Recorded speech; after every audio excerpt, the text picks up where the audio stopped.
You the one who nailed Bambi's mother? I asked. I'm still trying to overcome my childhood trauma. You don't approve of the right to bear arms? I would rather we armed bears. If you watched the DVD of my bear hunt, you would see the bear in question was already amply armed. He gestured toward his ursine victim. Imagine a 10-foot, 1,000-pound giant with 5-inch incisors and 3-inch claws charging you at a speed of 40 miles an hour. That's what happened to me. Were you backed up by the 1st Infantry? There was no second rifle waiting to bail me out. I took the bear in one shot. Watch the DVD if you don't believe me. I could tell he was about to give me all the particulars of the hunt, but I didn't care to hear about conditions, the rifle he used, the type of bullet, or how he delivered his kill shot, so I interrupted with another question. Do you tape all of your hunts? Cord nodded and gave me an insinuating smile. They are very well documented.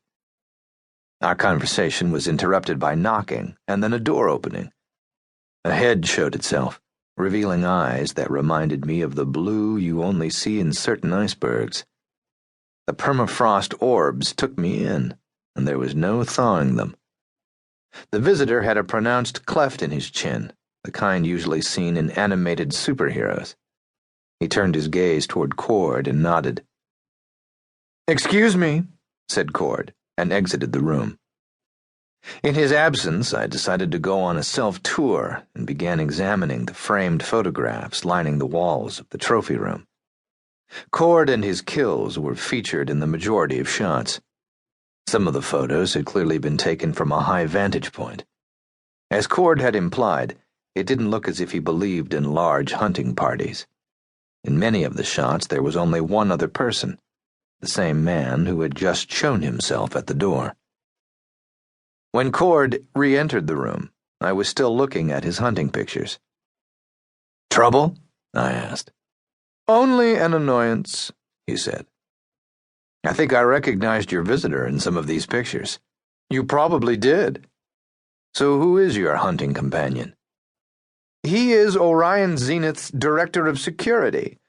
I suppose he thinks it's his job to make sure I come back from my hunts alive." "Does your man Friday have a name?" "Rick Novak," he said. "Let me guess.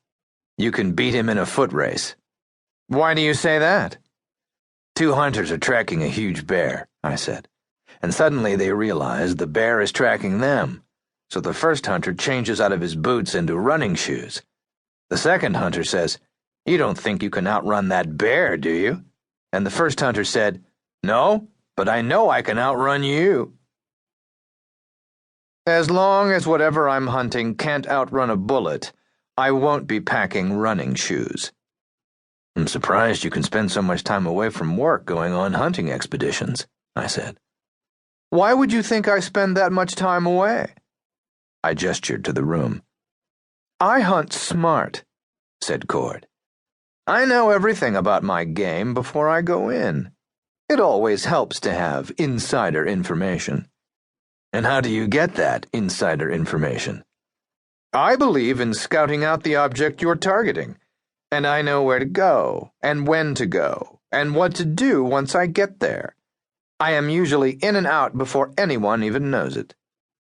"That sort of sounds like someone describing a sniper." "That sort of describes what I am." I studied another of his hunting pictures. A dead lion was stretched out in the grass, its massive head listing to one side. I wondered if it was the same lion in the room. Cord's right leg was planted atop the lion's back. Pauley had said the angel killer had exhibited an unforgettable arrogance and postured in much the same way. Next to the lion's picture was a black and white sea shot of a large yacht. I could just make out the lettering, Wizard of Oz. The running lights on the yacht could be seen, as could the lights on deck.